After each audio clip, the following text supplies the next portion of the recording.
Humiliée devant tous, endettée, elle croyait avoir tout perdu. Sans issue, elle pensait que demain serait encore plus cruel, jusqu'à ce que le millionnaire apparaisse, lui tende la main et fasse sa proposition. « Sois mienne et reste », des mots qui changèrent sa vie pour toujours. Que pensez-vous qu'il va se passer dans cette histoire? Commentez et n'oubliez pas de vous abonner à notre chaîne et dites-nous de quelle ville vous nous regardez. Je promets que ce sera la meilleure histoire que vous entendrez de votre vie. Claire Dubois croyait que le monde de l'entreprise récompenserait l'effort, l'éthique et la compétence. Pendant des années, elle s'était intensément consacrée au département marketing de Nouvelle Ère Technologies, l'une des entreprises les plus influentes de Paris. Fille d'immigrants du sud de la France arrivée dans la métropole à la recherche d'opportunités, Claire portait en elle la persévérance héritée de ses parents et l'espoir d'un avenir brillant construit de ses propres mains. Cependant, au lieu de reconnaissance, Claire collectionnait les silences, les appropriations de ses idées et les humiliations quotidiennes. Ses projets brillants étaient réécrits par d'autres, et son nom n'apparaissait jamais dans les crédits.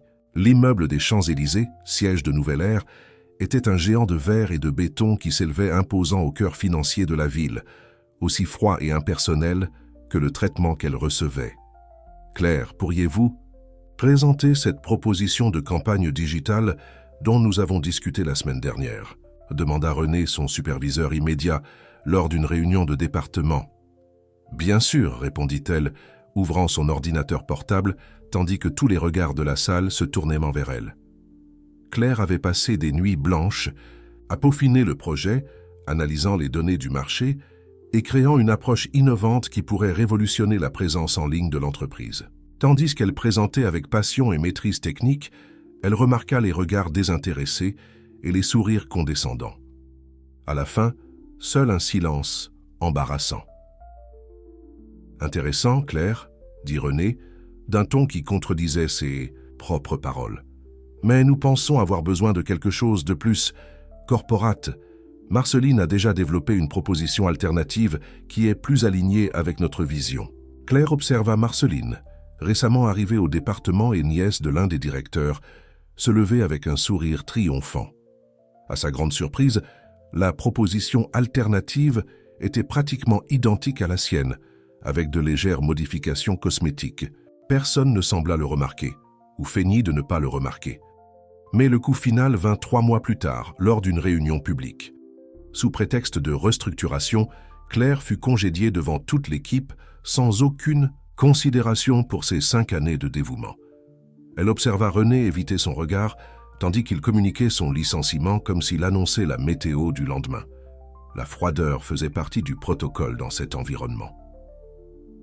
« Vos affaires ont déjà été organisées par les RH », l'informa-t-il, lui tendant une enveloppe. « Nous vous remercions pour votre contribution jusqu'ici. » Noyé dans les dettes d'un prêt étudiant qui lui avait permis de terminer son master en marketing digital, s'occupant de sa mère qui luttait contre un problème de santé qui consommait une bonne partie de son salaire et sans perspective de replacement immédiat, Claire commença à envisager l'échec comme inévitable. Ce même soir, assise dans son petit appartement du Marais, où elle parvenait à peine à payer le loyer, elle rédigea sa lettre de démission. L'appartement, bien que petit, avait un charme particulier. C'était son refuge, décoré d'éléments qui mélangeaient ses origines méridionales avec l'influence du quartier historique. Les murs jaune clair contrastaient avec les détails bleus des couleurs qui lui avaient toujours apporté du réconfort. La lettre qu'elle écrivait n'était pas seulement la démission formelle d'un emploi dont elle avait déjà été licenciée, c'était la reddition silencieuse de quelqu'un qui, malgré tout, avait essayé. Chaque mot tapé dans le document reflétait non seulement sa frustration professionnelle, mais une analyse impitoyable de la culture d'entreprise toxique qu'elle avait expérimentée. C'était un document trop sincère pour être remis, pensa-t-elle, mais elle avait besoin de mettre ces mots sur papier, comme une forme de catharsis. Nouvelle Ère Technologies a le potentiel d'être bien plus que ce qu'elle est aujourd'hui. Mais tant qu'elle valorisera les connexions au-dessus des compétences et les apparences au-dessus des résultats, elle restera simplement une entreprise de plus qui gaspille des talents au nom d'une hiérarchie obsolète. Claire prit une gorgée de café déjà froid tout en relisant le document. Dehors, la pluie typique de Paris tombait sans cesse, créant une toile de fond sonore pour ses pensées. À travers la fenêtre embuée, les lumières de la ville créaient une mosaïque floue qui semblait refléter sa propre vision trouble de l'avenir. À côté de son ordinateur portable, son téléphone vibra. C'était un rappel de l'application d'offres d'emploi. 15 CV de plus envoyés aujourd'hui. Continuez à essayer. Claire sourit avec amertume. Elle avait déjà envoyé plus de 100 CV ces dernières semaines, ne recevant que 3 réponses, toutes négatives.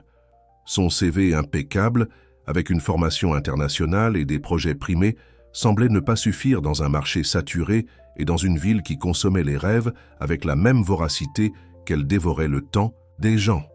Elle sauva le document et ferma son ordinateur. Demain serait un autre jour. Peut-être remettrait-elle la lettre en personne, dans une dernière tentative de préserver sa dignité. Non que cela ferait une différence pratique, mais quelque chose en elle exigeait ce dernier geste de résistance. Ce que Claire ne pouvait imaginer, c'est qu'à un autre point de la même ville agitée, Antoine Lefort, PDG de Nouvelle Ère Technologies, fils d'immigrants bretons et russo-français, analysait des rapports de performance avec une expression d'insatisfaction. Jeune pour le poste qu'il occupait, avec seulement 35 ans, Antoine avait pris la tête de l'entreprise après le départ tumultueux de son père, transformant une société régionale en une puissance nationale de la technologie. Connu pour ses décisions audacieuses et sa distance vis-à-vis des opérations quotidiennes, Antoine apparaissait rarement aux étages opérationnels du bâtiment. Pour la majorité des employés, il était presque une figure mythique, le génie reclus dont les décisions définissaient le destin de tous, mais que peu connaissaient réellement. Cette nuit-là, tandis que Claire contemplait son avenir, incertain, Antoine étudiait une restructuration bien plus profonde que celle qui avait été annoncée. Quelque chose n'allait pas dans la culture de l'entreprise qu'il avait construite, et il commençait à percevoir que les engrenages se déplaçaient dans la direction opposée à celle qu'il avait planifiée. Nous avons besoin d'un changement réel, pas seulement cosmétique, murmura-t-il pour lui-même, sans savoir que ce changement arriverait d'une façon qu'il ne pouvait prévoir, à travers une lettre de démission qui n'avait pas encore été remise et d'une femme que l'entreprise venait de licencier. Déterminée à remettre sa lettre personnellement, Claire se réveilla le lendemain matin avec un sentiment de finalité. Elle revêtit son meilleur ensemble, un tailleur bleu marine qu'elle gardait pour les occasions spéciales, et attacha ses cheveux bouclés en un chignon élégant. Elle se regarda dans le miroir, tout en ajustant le collier de cristaux que sa mère lui avait offert lorsqu'elle avait terminé son master. C'était un rituel d'armure, se préparant pour une bataille déjà perdue, mais qui devait être conclue avec dignité. La pluie de la veille avait laissé place à un ciel clair, typique des matins d'hiver parisiens. Claire marcha à travers le marais en direction du métro, observant les préparatifs d'un autre festival culturel dans le quartier. En tout autre jour, elle se serait émerveillée des lanternes rouges accrochées dans les rues étroites, mais aujourd'hui, ses pensées étaient fixées sur sa mission. 40 minutes plus tard, Claire se trouvait devant l'imposant édifice de Nouvelle Ère Technologies. 30 étages de verre et d'acier qui s'élevaient comme un monument au pouvoir corporatif. Elle respira profondément avant de passer les portes tournantes, sentant l'air conditionné glacé contre son visage, un contraste avec la chaleur humaine qui lui avait toujours manqué en ce lieu. « Claire, je pensais que vous aviez déjà… » commença Jeanne, la réceptionniste, visiblement embarrassée. « Je viens juste remettre quelque chose personnellement, » répondit Claire avec un sourire poli. « C'est important. Vous savez que vous ne pouvez pas monter sans autorisation, n'est-ce pas? Surtout maintenant que… » « Je sais, » l'interrompit Claire. « J'ai juste besoin que ceci arrive aux mains de Monsieur Lefort. C'est tout. » Jeanne hésita, regardant l'enveloppe dans ses mains. « Je peux transmettre à son assistante. »« Non, » insista Claire. « Ça doit lui être remis directement. » La fermeté dans la voix de Claire la surprit elle-même.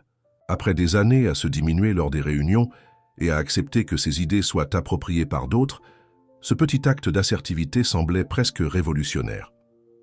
Pendant qu'elle discutait, un homme de la sécurité observait la scène avec intérêt. Paul travaillait chez Nouvelle Ère depuis plus d'une décennie et connaissait Claire depuis son premier jour. Il avait été témoin silencieux de son dévouement et du traitement injuste qu'elle recevait. Laissez-moi faire, dit Paul s'approchant. Je vais m'assurer que cela arrive à Monsieur Lefort. Claire le regarda avec méfiance, mais quelque chose, dans l'expression de Paul, peut-être la solidarité de quelqu'un qui connaissait aussi l'invisibilité au sein de ces murs réfléchissants, la convainquit. « Merci, dit-elle, lui remettant l'enveloppe. Vraiment. » Claire sortit du bâtiment sentant un poids se lever de ses épaules. Elle n'avait pas d'illusion que cette lettre changerait quelque chose dans l'entreprise ou dans sa situation, mais elle avait honoré son propre sens de la dignité. Maintenant, il était temps d'aller de l'avant, même sans savoir exactement vers où. Au 30e étage, Antoine Lefort terminait une visioconférence avec des investisseurs internationaux lorsque Paul frappa à sa porte. Il était inhabituel que des employés de la sécurité arrivent à l'étage exécutif, ce qui éveilla immédiatement sa curiosité. « Monsieur, excusez l'interruption, » dit Paul, visiblement nerveux. « Mais j'ai pensé que vous devriez voir ceci personnellement. » Antoine prit l'enveloppe, remarquant le nom Claire Dubois écrit à la main dans le coin supérieur. Il ne reconnut pas immédiatement. « Qui est Claire Dubois » demanda-t-il, fronçant les sourcils.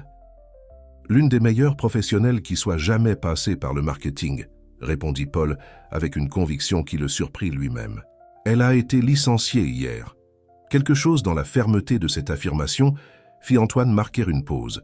Il congédia Paul avec un remerciement et ouvrit l'enveloppe dès qu'il fut seul. Au fur et à mesure qu'il lisait, son expression passait de la curiosité à l'étonnement, puis à une gravité réfléchie. La lettre n'était pas seulement une démission formelle, c'était un diagnostic impitoyable de la culture organisationnelle de Nouvelle Ère.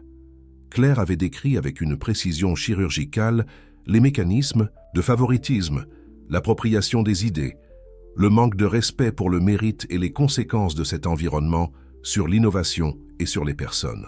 Il n'y avait pas de colère dans les mots, juste une clarté analytique impossible à ignorer.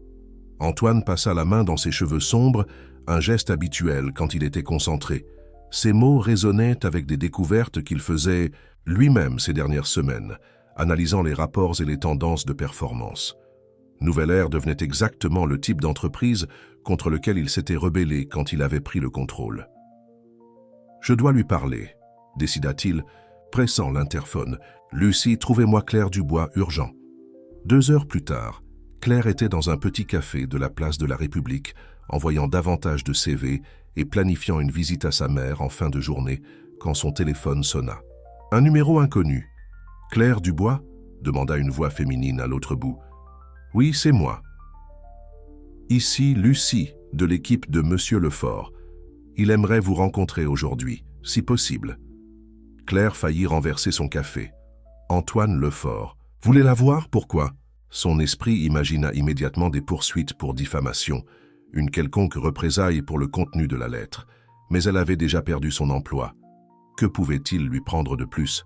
« Je peux être là dans 1 heure, » répondit-elle, essayant de garder une voix ferme. Le retour à Nouvelle Ère fut surréaliste. Cette fois, elle fut reçue comme une invitée VIP. Lucie, une femme élégante d'une 50aine d'années, l'attendait dans le hall pour la conduire personnellement à l'étage exécutif, un territoire où Claire n'avait jamais mis les pieds auparavant. Le 30e étage était un monde à part. Rien à voir avec les cubicules étroits et les lumières fluorescentes des étages opérationnels. Ici, le bois noble, l'art contemporain français et une vue panoramique sur la ville créaient une atmosphère de sophistication discrète. « Il vous attend », dit Lucie, ouvrant la porte d'une salle de réunion plus petite, plus intime que ce que Claire attendait. Antoine Lefort se tenait debout près de la fenêtre, observant l'horizon de Paris. En entendant la porte, il se tourna pour lui faire face. Il était plus jeune que ce qu'il paraissait sur les rares photos publiées, avec des yeux intenses qui semblaient évaluer tout ce qui l'entourait. « Claire Dubois, » dit-il, s'approchant pour la saluer. « Merci d'être venue si rapidement. Ce n'est pas comme si j'avais un agenda rempli de rendez-vous, » répondit-elle avec une franchise qui les surprit tous deux. Antoine sourit, un sourire sincère qui transforma complètement son expression. « Sérieuse, droite au but, j'aime ça, » dit-il, indiquant une chaise. « Vous avez écrit l'une des analyses les plus précises que j'ai jamais lues sur Nouvelle Ère. » Claire s'assit tendue, attendant le « mais » qui viendrait certainement. « Et je suis d'accord avec chaque mot, » compléta-t-il à son grand étonnement. « Ce qui devait être une conversation formelle se transforma en une rencontre étonnamment révélatrice. Antoine commença à poser des questions sur ses expériences, écoutant attentivement tandis que Claire décrivait des projets qui avaient été archivés sans justification, des réunions où ses interventions étaient ignorées et des idées qui réapparaissaient des mois plus tard sous la paternité d'autres. « Pourquoi avez-vous supporté ça si longtemps » demanda-t-il finalement. Claire hésita.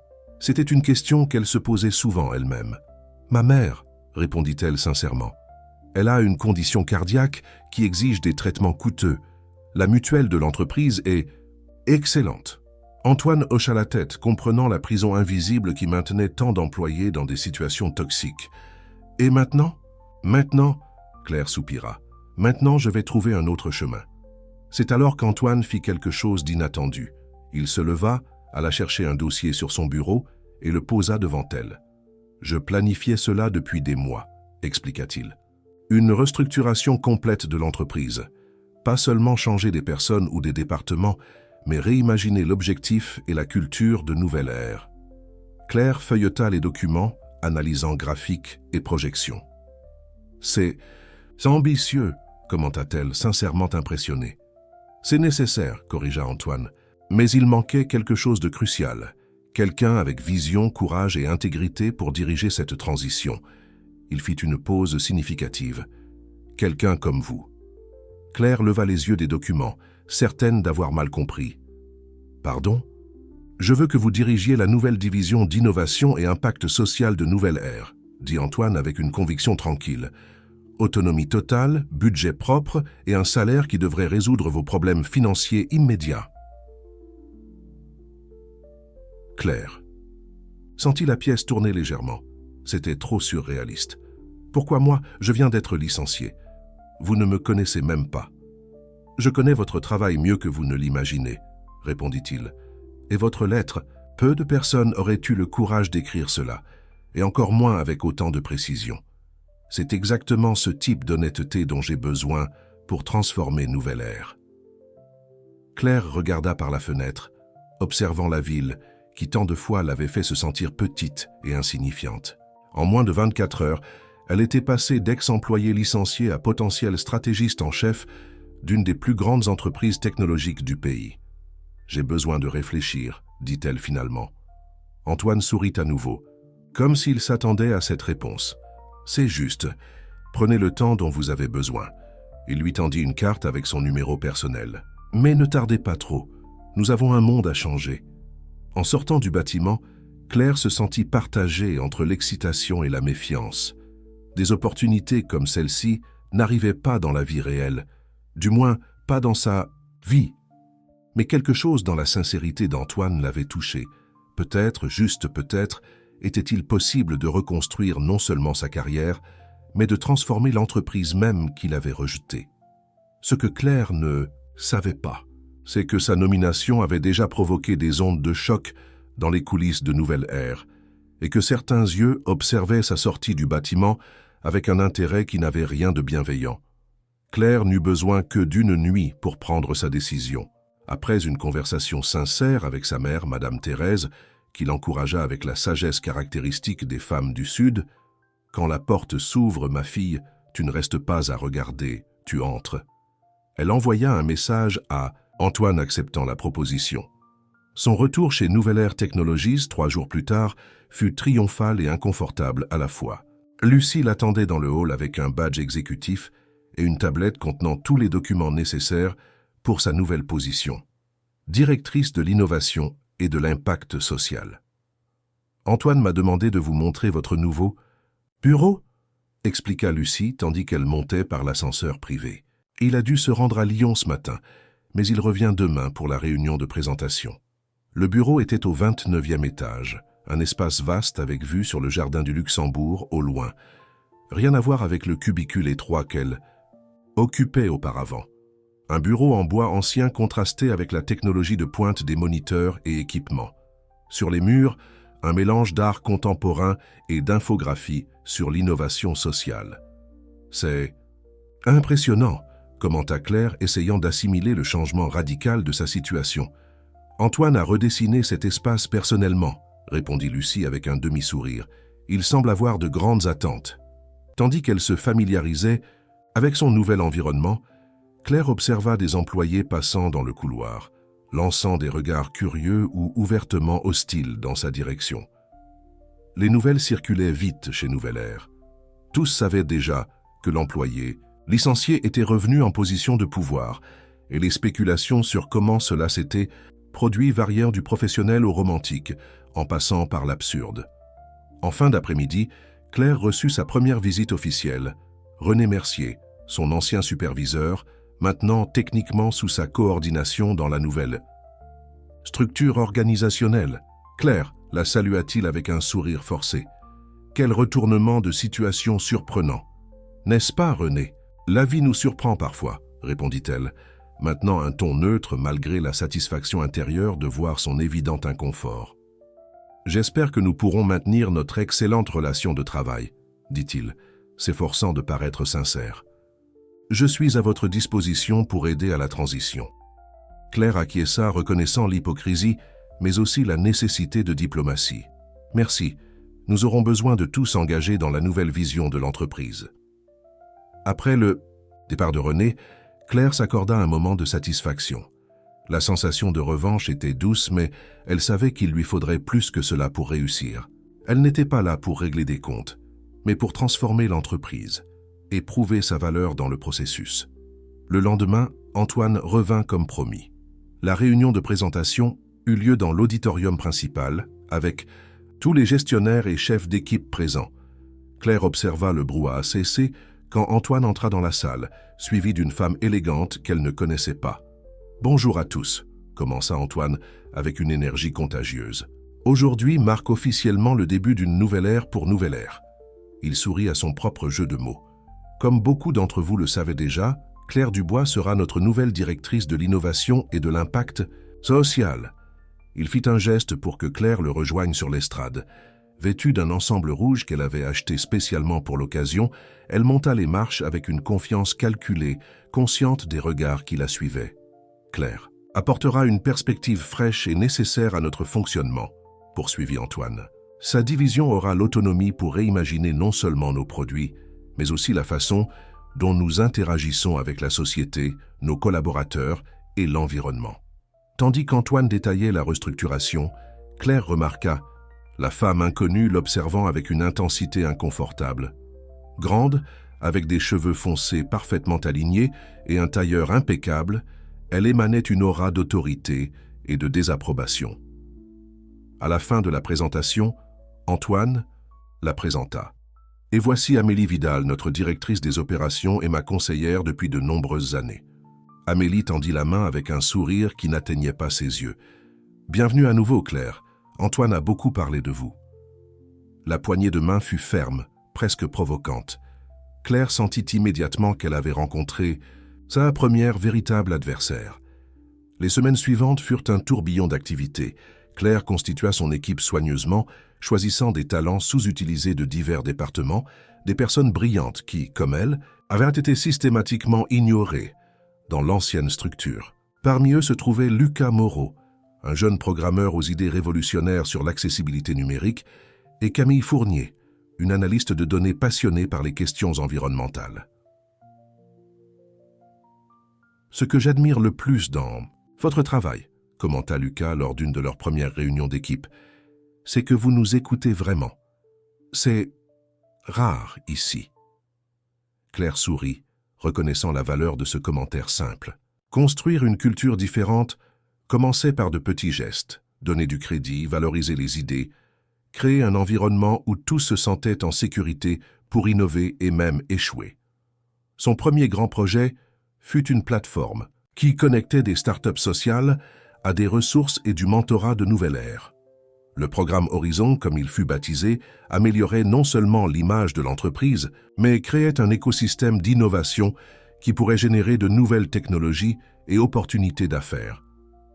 Tandis que le projet prenait forme, Claire percevait des obstacles croissants surgissant mystérieusement. Des réunions étaient reprogrammées sans avertissement.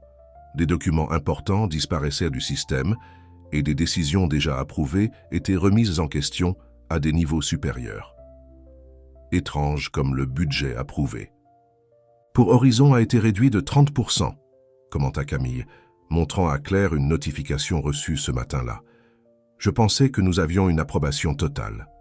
C'était le cas, répondit Claire, fronçant les sourcils. Une enquête discrète révéla que la réduction avait été approuvée par Amélie Vidal, sous prétexte de réallocation stratégique des ressources. Confronter directement une cadre supérieure serait risqué, surtout en étant si nouvelle dans le poste, mais Claire décida qu'elle ne pouvait pas laisser passer. Elle trouva Amélie dans la salle de sport corporative au sous-sol du bâtiment, un espace exclusif pour les cadres auxquels Claire s'habituait encore. Amélie, l'appela Claire, s'approchant tandis que la directrice terminait sa session de tapis roulant. Nous devons parler du budget du programme Horizon. Amélie prit une serviette, s'essuyant le visage avec un calme étudié avant de répondre. Ah oui, j'ai dû faire quelques ajustements. Temps difficile, vous comprenez. Curieux, répondit Claire, maintenant un ton cordial malgré l'irritation croissante. Je n'ai vu aucune réduction dans les autres départements. En fait, la dernière réunion du Conseil a montré que nous disposons de capital disponible pour des investissements. Amélie sourit, un sourire froid qui ne montrait pas de surprise que Claire ait accès à ces informations.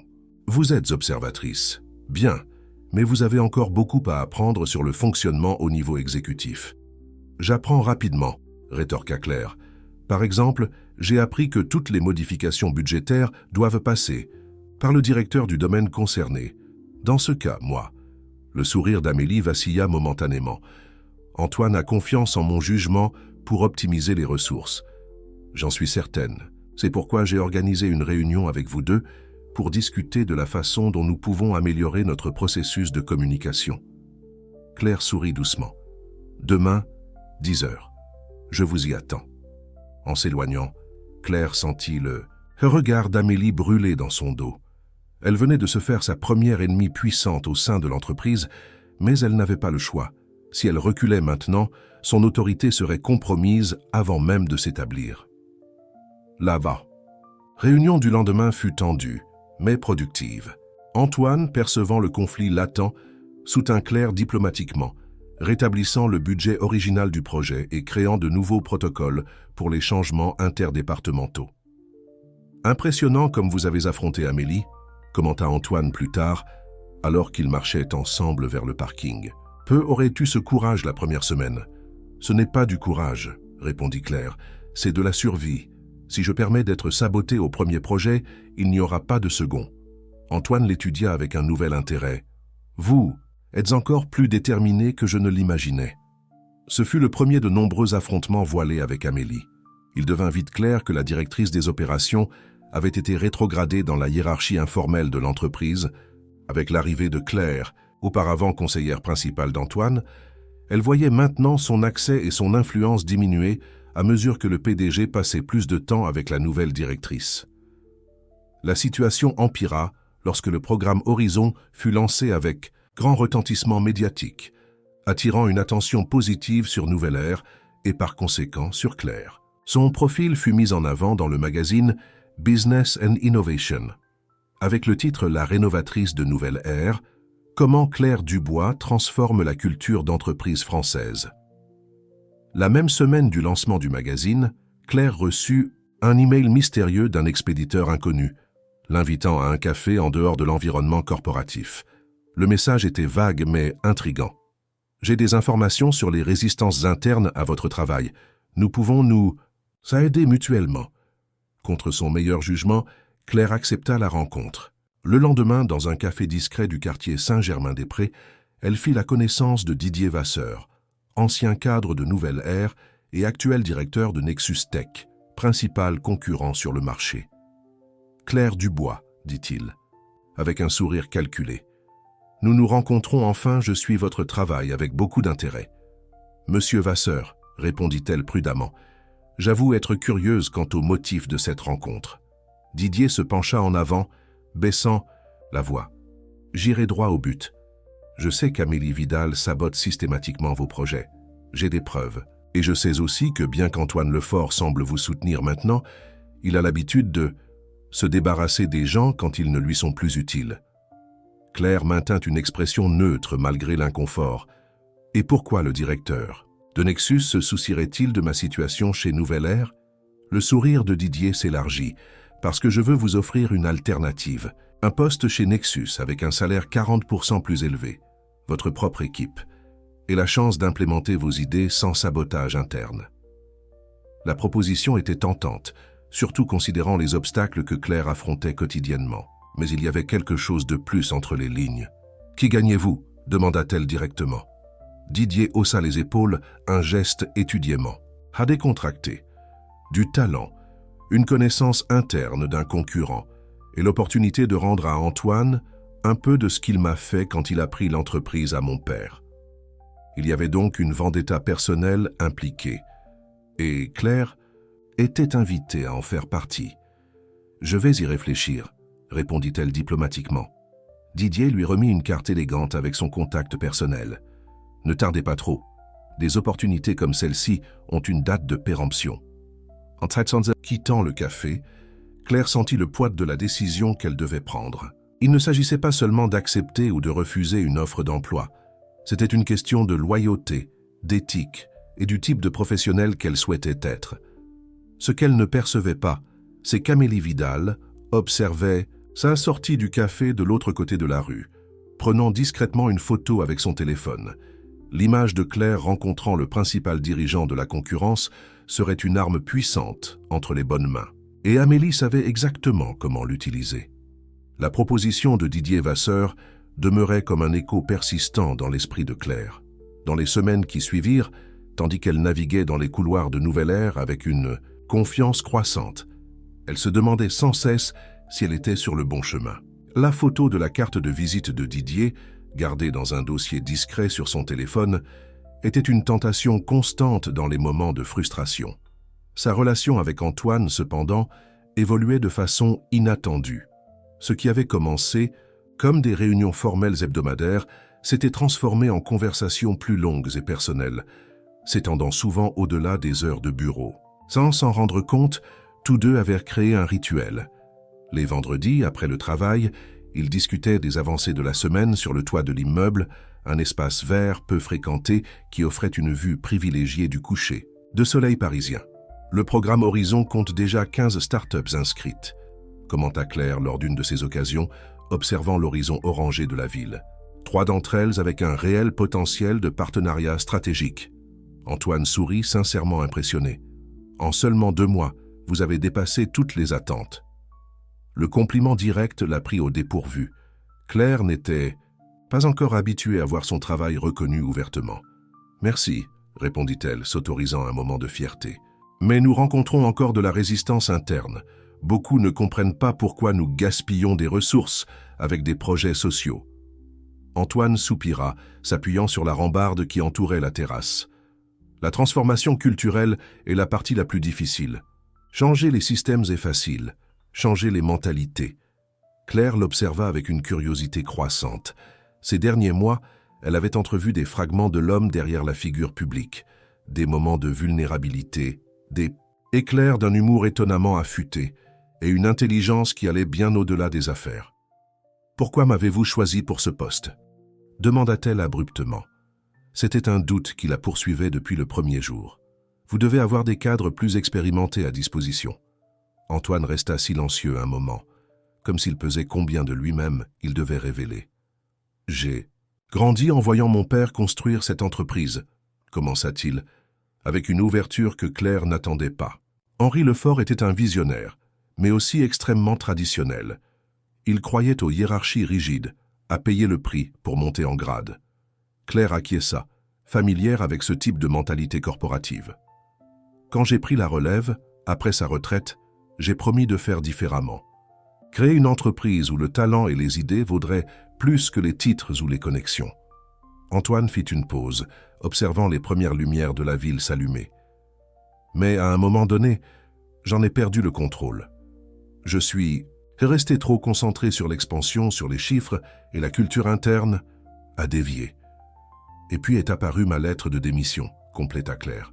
Exactement. C'était comme un miroir montrant ce que nous étions devenus.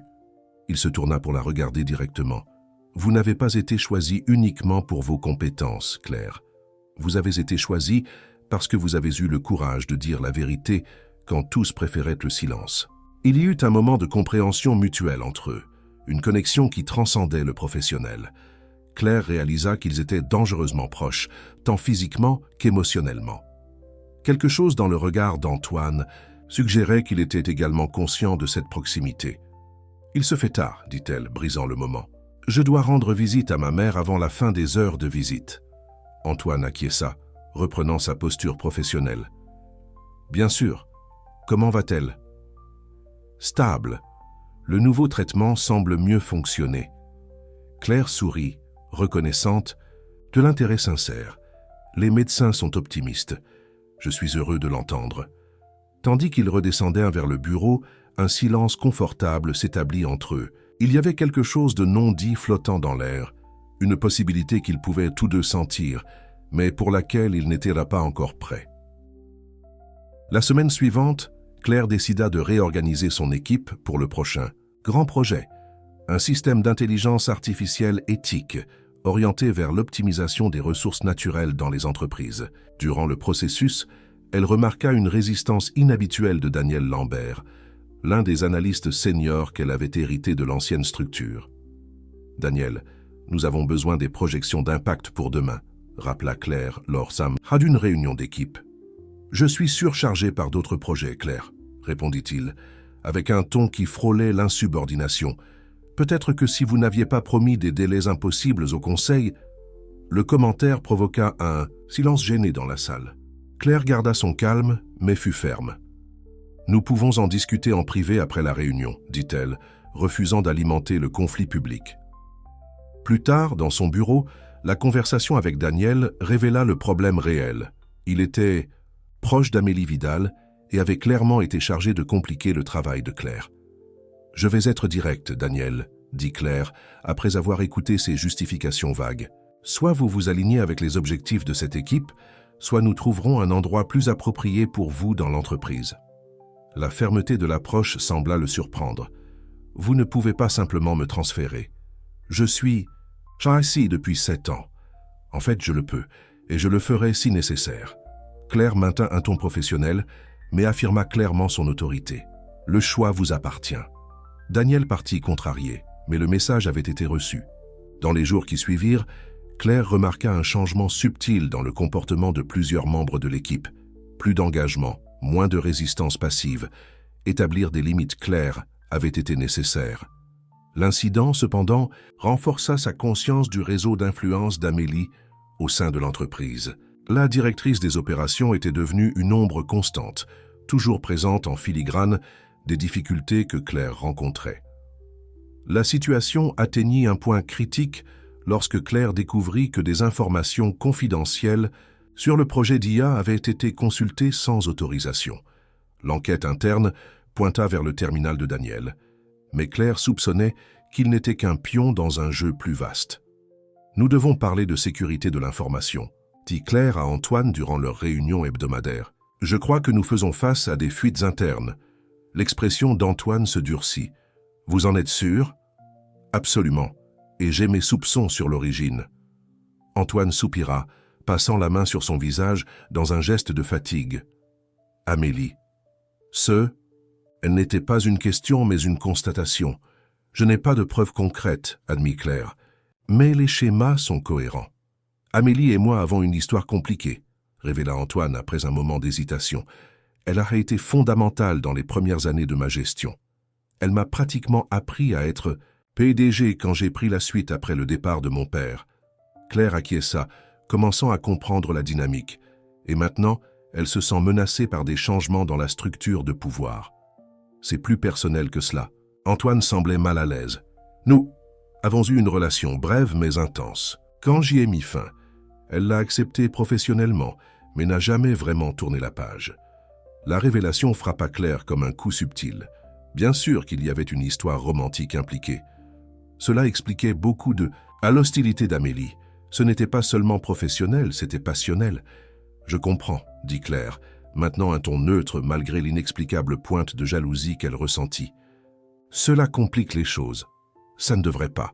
C'était il y a des années, et nous sommes tous des adultes professionnels. Antoine semblait irrité contre lui-même d'avoir partagé cette information.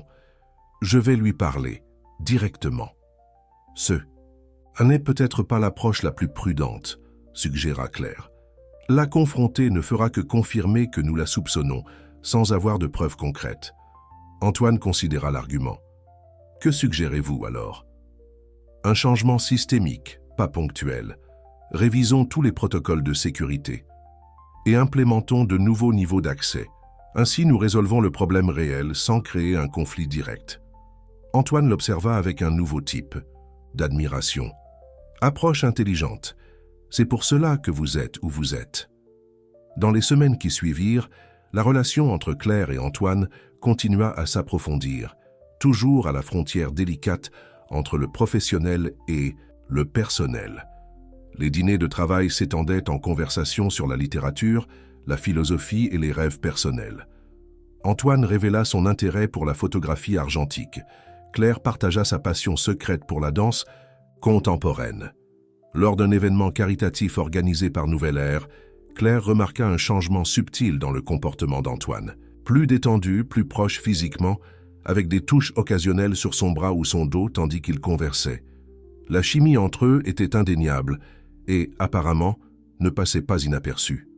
« Vous formez un beau couple », commenta à l'une des invitées, une femme d'affaires influente dans le secteur des technologies propres. « Oh, nous ne sommes pas un couple », corrigea Claire rapidement, sentant son visage s'échauffer. « Nous sommes collègues, je dirige la division d'innovation sociale. » La femme sourit, clairement peu convaincue. « Bien sûr, mon erreur. » Plus tard dans la soirée, tandis qu'ils attendaient leur voiture au service de voiturier, Antoine aborda finalement l'éléphant dans la pièce. « Les gens parlent de nous, dit-il, observant sa réaction. Claire soupira. « J'ai remarqué, c'est inévitable, je suppose. » « Cela vous dérange ?» La question était simple, mais chargée d'implication. Claire choisit ses mots soigneusement. « Cela m'inquiète professionnellement. J'ai travaillé dur pour être reconnue. Pour mon mérite, je ne veux pas qu'on pense que ma position a d'autres motivations. » Antoine acquiesça, comprenant. « Cela a du sens. Et personnellement ?» Claire hésita. La vérité était qu'elle ressentait quelque chose pour Antoine. Quelque chose qui grandissait, à chaque conversation, à chaque moment partagé. Mais elle connaissait aussi les risques. « Personnellement, c'est compliqué, répondit-elle finalement. Nous sommes collègues. Vous êtes mon patron, techniquement. Techniquement, répéta-t-il avec un demi-sourire. Mais la vie suit. Rarement des techniques parfaites, n'est-ce pas? Avant que Claire puisse répondre, le voiturier arriva avec sa voiture. Le moment de vulnérabilité passa, ne laissant que des possibilités inexplorées dans l'air. Le lendemain matin, Claire trouva une petite enveloppe sur son bureau. À l'intérieur, une carte minimaliste avec juste une phrase manuscrite. « Dîner, sans technique, juste une conversation. À elle. » Elle sourit pour elle-même, ressentant un mélange d'excitation et d'appréhension. Elle était sur le point de franchir une ligne qui changerait tout. La question était, était-elle prête pour les conséquences? Tandis qu'elle réfléchissait, son téléphone sonna. C'était l'hôpital où sa mère suivait son traitement. Madame Thérèse avait subi une crise pendant la nuit et était en soins intensifs. Le monde personnel et professionnel de Claire venait d'entrer en collision de façon dramatique et toutes les autres questions semblaient soudain secondaires. Dans sa hâte de quitter le bureau, Claire ne vit pas Amélie l'observer depuis la salle de réunion adjacente, ni ne remarqua quand la directrice des opérations entra dans son bureau dès qu'elle fut partie. Elle ne pouvait pas non plus imaginer qu'à ce moment précis, Didier Vasseur recevait un email anonyme avec des informations privilégiées sur le nouveau projet d'IA de Nouvelle Ère, des informations que seules des personnes avec un accès de haut niveau pouvaient détenir. L'échiquier était en place. L'échiquier était en Paint-Up-Sign, et Claire était simultanément pièce et joueuse dans un jeu dont elle ne comprenait pas encore complètement les règles. L'hôpital Saint-Louis, dans le 10e arrondissement de Paris, était un contraste saisissant avec l'environnement aseptisé et contrôlé de Nouvelle Ère. Couloirs animés, voix tendues, l'odeur caractéristique d'antiseptique, tout cela frappa Claire comme une vague lorsqu'elle traversa les portes automatiques des urgences. « Ma mère a été admise hier soir. Thérèse Dubois », expliqua Claire à la réceptionniste, essayant de contrôler l'anxiété dans sa voix. Après identification et procédure de routine, elle fut conduite aux soins intensifs. Là, elle trouva Madame Thérèse connectée à des moniteurs et des appareils, mais consciente. Son visage, bien que pâle, s'illumina en voyant sa fille. « Ma petite, tu n'avais pas besoin de venir en courant, » dit la dame, avec l'accent méridional qui s'intensifiait quand elle était fatiguée. « Je vais déjà mieux. » Claire prit la main de sa mère, sentant les veines proéminentes sous la peau fine. « Tu m'as fait peur, que s'est-il passé ?»« Arythmie cardiaque, » expliqua le docteur Maurice qui venait d'entrer dans la chambre. « Nous devons ajuster la médication et faire quelques examens supplémentaires. Elle restera en observation quelques jours. » 3 heures plus tard, plus tranquille quant à l'état de sa mère, Claire consulta son téléphone. Des dizaines un message et d'appels manqués, la plupart de l'équipe, certains d'Antoine. Le plus récent était de lui. « J'ai appris pour votre mère. Ne vous inquiétez de rien ici. Concentrez-vous sur votre famille.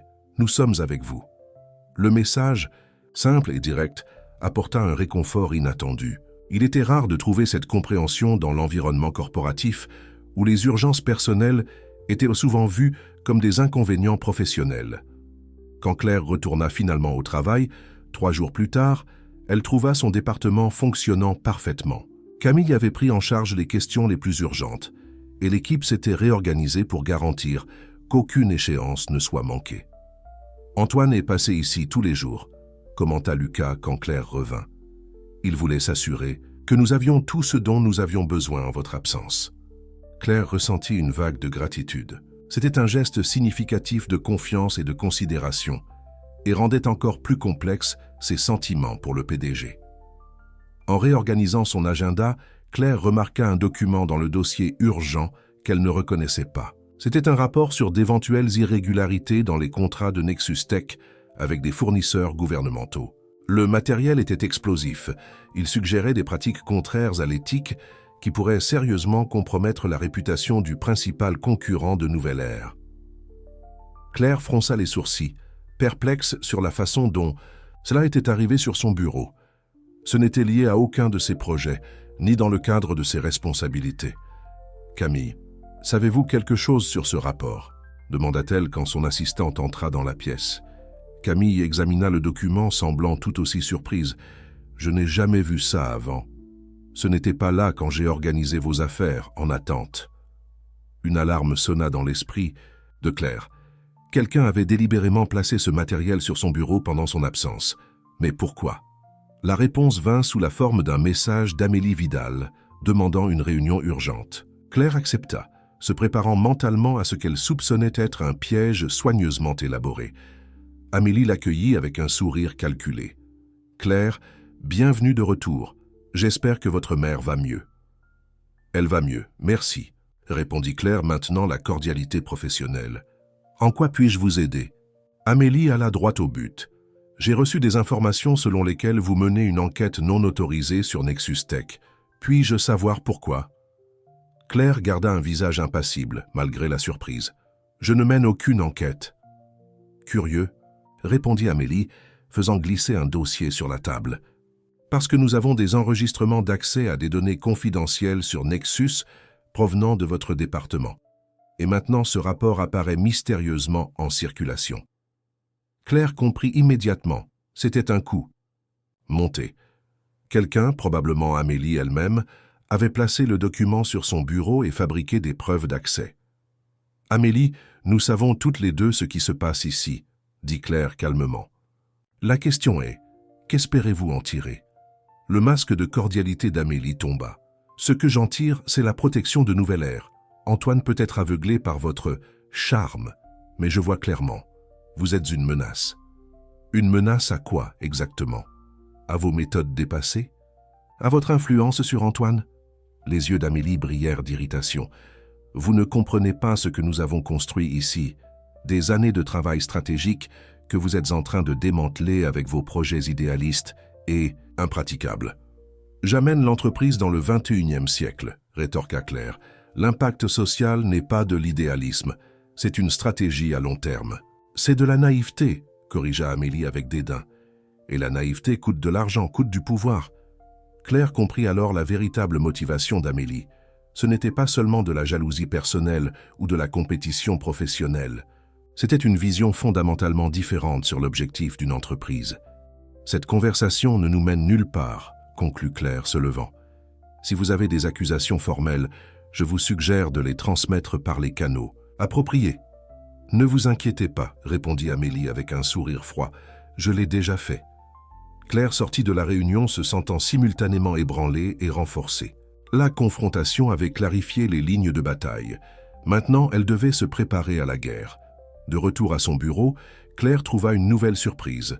Antoine l'attendait, assis nonchalamment dans son fauteuil, avec une expression indéchiffrable.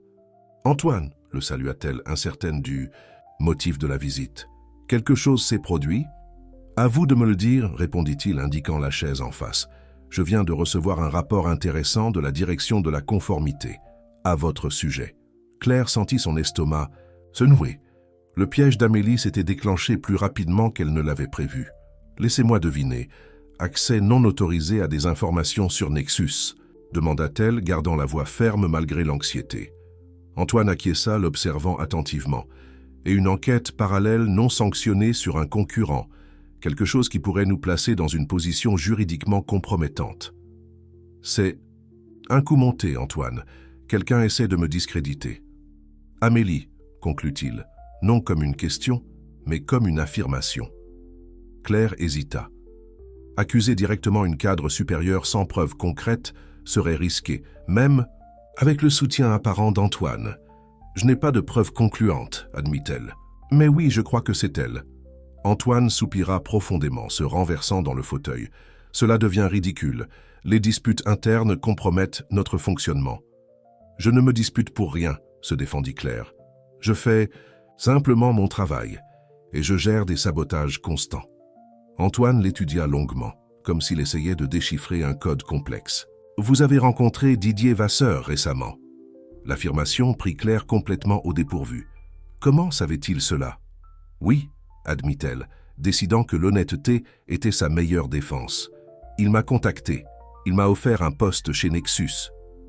Et vous avez considéré? La question resta en suspens, chargée d'implications. Claire choisit ses mots soigneusement. J'ai écouté ce qu'il avait à dire. Il aurait été imprudent de ne pas écouter. Mais je n'ai jamais sérieusement considéré. Pourquoi ne pas m'en avoir parlé? Parce que c'était sans importance, j'ai refusé l'offre. Antoine acquiesça lentement, comme s'il traitait l'information. Et la fuite d'informations sur notre projet d'IA, également sans importance? Claire eut l'impression de recevoir un coup de poing. Quelle fuite? Nexus a annoncé hier un projet étonnamment similaire au nôtre, avec des détails que seules des personnes avec un accès de haut niveau connaissaient. L'implication était claire, et Claire ressentit une vague d'indignation. « Vous pensez que je ne sais pas quoi penser, Claire, » interrompit Antoine. Sa voix plus fatiguée qu'accusatrice. « J'ai Amélie qui me dit que vous êtes une espionne corporative. J'ai des rapports de conformité indiquant des accès suspects. J'ai des preuves de rencontres secrètes avec notre principal concurrent. Et maintenant une fuite critique. » Claire se leva, incapable de rester assise face à ces accusations. Si vous croyez vraiment que je serais capable de cela, alors peut-être qu'Amélie a raison sur une chose. Vous êtes aveugle, pas par enchantement, mais par paranoïa. La tension entre eux était palpable, à des années-lumière de la quasi-intimité qu'ils avaient partagée semaines auparavant. « Nous avons besoin d'espace, » dit Antoine finalement. « Je vais voyager quelques semaines. Il y a une situation familiale qui exige mon attention personnelle. » « Votre père ?» demanda Claire, se rappelant des commentaires antérieurs sur des problèmes avec Henri Lefort. Antoine acquiesça brièvement. « Pendant mon absence, vous assumerez mes principales responsabilités exécutives. Ce sera un test, Claire, pour l'entreprise et pour vous. »« Un test ou un piège ?» questionna-t-elle, encore ébranlée par la méfiance implicite. « Les deux. Peut-être. » Antoine se leva, se dirigeant vers la porte. J'espère sincèrement me tromper dans mes soupçons. Après son départ, Claire resta immobile plusieurs minutes, traitant ce qui venait de se passer. En quelques jours, elle était passée de prometteuse cadre et possible intérêt romantique du PDG à suspecte d'espionnage industriel. Et maintenant, paradoxalement, Elle était sur le point d'assumer temporairement la direction de l'entreprise. Ce soir-là, visitant sa mère à l'hôpital, Claire partagea un résumé expurgé des événements. « Ma fille, dit Madame Thérèse, avec la sagesse de celle qui a déjà vu beaucoup de tempêtes dans la vie, quand le vent souffle fort, certains arbres cassent et d'autres se plient. Mais ceux qui survivent sont ceux qui ont des racines profondes. Et quelles sont mes racines, maman? Intégrité, vérité, les mêmes que ton père et moi avons essayé de t'enseigner. » La dame tint la main de sa fille avec une force surprenante. « Si tu sais qui tu es et ce que tu défends, aucune tempête ne peut t'arracher cela. » Les semaines suivantes furent un test de résistance comme Claire n'en avait jamais affronté. Avec Antoine absent, traitant de questions familiales non divulguées, elle fit face à une résistance voilée de divers cadres qui questionnaient son autorité temporaire. Amélie, en particulier, semblait déterminée à exposer la moindre erreur. Le projet d'IA éthique, maintenant compromis par la fuite, dut être complètement reconfiguré. Claire dirigea une équipe spéciale jour et nuit pour développer une nouvelle approche, plus innovante et distinctive que l'original. Son équipe, au moins, resta inébranlable dans son soutien. « Nous sommes avec vous », affirma Camille pendant une nuit de travail intense. « Nous savons tous ce qui se passe. » La loyauté de l'équipe fut un phare au milieu de la tempête, permettant à Claire de maintenir le cap malgré les circonstances adverses. La crise atteignit son apogée lorsque Le Monde publia un article d'investigation sur la fuite chez Nouvelle Air, insinuant des conflits internes et questionnant la stabilité du leadership de l'entreprise. Les actions chutèrent de 4% le jour suivant. Claire convoqua une réunion extraordinaire du conseil exécutif. Contre toutes les recommandations de prudence, elle décida d'aborder directement l'éléphant dans la pièce. « Mesdames, messieurs », commença-t-elle, affrontant le cercle de cadres supérieurs, beaucoup clairement sceptiques quant à son leadership. « Nous avons un sérieux problème de sécurité de l'information, et ce n'est pas seulement technique, c'est humain. » Un murmure parcourut la salle. Claire continua déterminée. « Nous avons mené une enquête interne discrète ces 2 dernières semaines, et nous avons des preuves concrètes que la fuite est venue de l'intérieur, très à l'intérieur. » Elle projeta à l'écran une série de registres d'accès, d'emails et de transactions numériques soigneusement documentées par l'équipe de sécurité informatique. Les preuves pointaient sans équivoque vers un petit groupe dirigé par Daniel, Lambert, tous des employés proches d'Amélie Vidal. Daniel a avoué ce matin, révéla Claire. Lui et 2 analystes informatiques ont été soudoyés pour extraire des informations sur nos projets stratégiques. Pas par Nexus directement, mais par un intermédiaire. Amélie, assise à l'extrémité de la table, maintint une expression neutre, mais Claire remarqua le léger tremblement de ses mains. « L'intermédiaire » demanda Charles Mercier, directeur financier, visiblement perturbé. « Nous ne l'avons pas encore identifié avec certitude, » répondit Claire. C'était une demi-vérité. Elle soupçonnait fortement Amélie, mais l'accuser directement sans preuve conclusive serait une erreur stratégique. « Que suggérez-vous que nous fassions » demanda Régine Duval, directrice juridique. « Transparence. »« Totale » répondit Claire sans hésitation. « Communication publique assumant la fuite, détaillant les mesures correctives et annonçant une politique de tolérance zéro pour les violations éthiques, sans cacher, sans minimiser. » La proposition était radicale pour les standards corporatifs français, où les problèmes internes étaient traditionnellement résolus à huis clos. Cela pourrait déstabiliser davantage les actions, avertit Charles. À court terme, oui, acquiesça Claire, mais cela construira la confiance à long terme et enverra un message clair. Nouvelle Air ne tolère pas les comportements contraires à l'éthique, peu importe d'où ils viennent. Le regard direct vers Amélie ne passa pas inaperçu des présents. Après 2 heures de débat animé, la proposition de Claire fut approuvée à une courte majorité. Le communiqué serait émis le lendemain matin. Cette nuit-là, seule dans son appartement, Claire reçut un message inattendu d'Antoine. « J'ai appris pour la fuite et votre décision. Audacieuse, risquée, exactement ce que j'aurais fait. Je serai de retour dans 3 jours. Nous devons parler. » Le message apportait à la fois soulagement et appréhension. Antoine approuvait apparemment son approche, mais le ton énigmatique laissait ouvert ce « qui viendrait ensuite ». Le communiqué public, comme prévu, causa des ondes de choc sur le marché. Les actions chutèrent initialement, mais se stabilisèrent au cours de la journée, tandis que les analystes saluaient la transparence inhabituelle de l'entreprise. La presse spécialisée, qui questionnait auparavant la stabilité de Nouvelles, Claire soulignait maintenant sa posture éthique innovante. En interne, l'effet fut encore plus profond. Les employés de tout niveau exprimèrent leur soutien à la nouvelle politique, beaucoup partageant des histoires de pratiques douteuses dont ils avaient été témoins au fil des ans.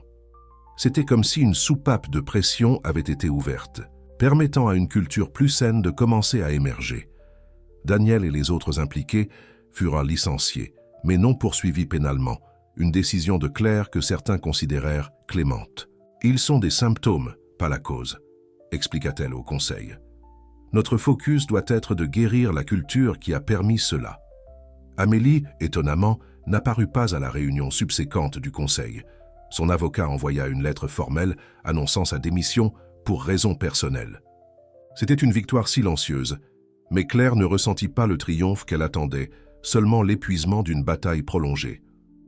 Le matin où Antoine devait revenir, Claire reçut un appel dévastateur de l'hôpital. « Madame, Thérèse avait subi une complication grave et nécessitait une procédure d'urgence.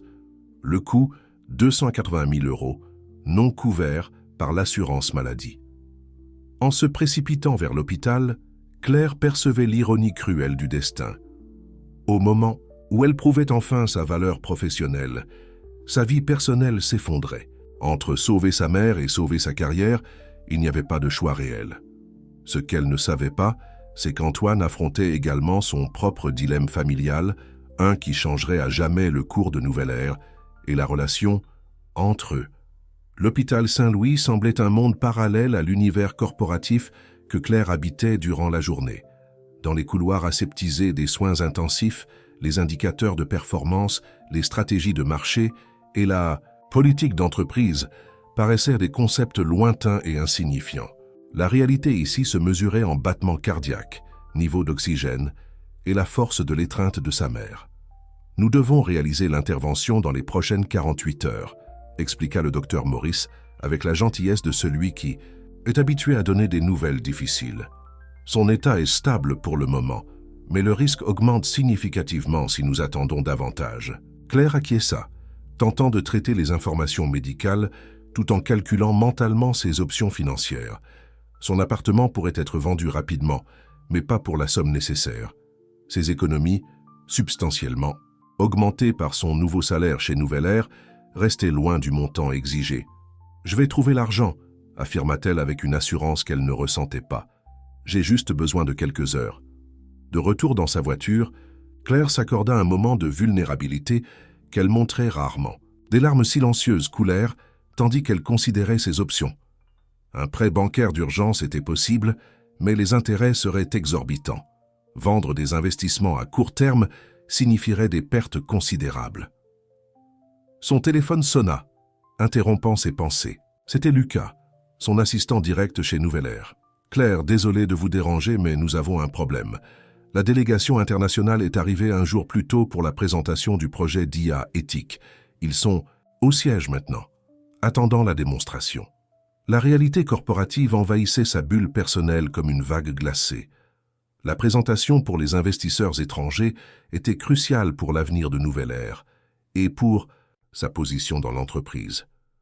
Elle avait été planifiée pour le lendemain, quand Antoine serait déjà de retour et prendrait la direction. « On ne peut pas reporter ?» demanda-t-elle, connaissant la réponse avant même de finir sa question. « Ils ont un agenda fermé. C'est aujourd'hui où nous perdons la fenêtre d'investissement », répondit Lucas, la tension évidente dans sa voix. « Le conseil est en panique. Charles m'a déjà appelé 3 fois ces 10 dernières minutes. » Claire ferma les yeux, sentant le poids de 2 responsabilités impossibles sur ses épaules. Sa mère avait besoin d'elle, l'entreprise aussi. Choisir l'une signifiait abandonner l'autre. C'est alors qu'une idée commença à se former. Une solution imparfaite, mais peut-être la seule possible. « Lucas, j'aurais besoin de votre aide. Et de toute l'équipe. » 2 heures plus tard, l'auditorium principal de Nouvelle Ère était transformé.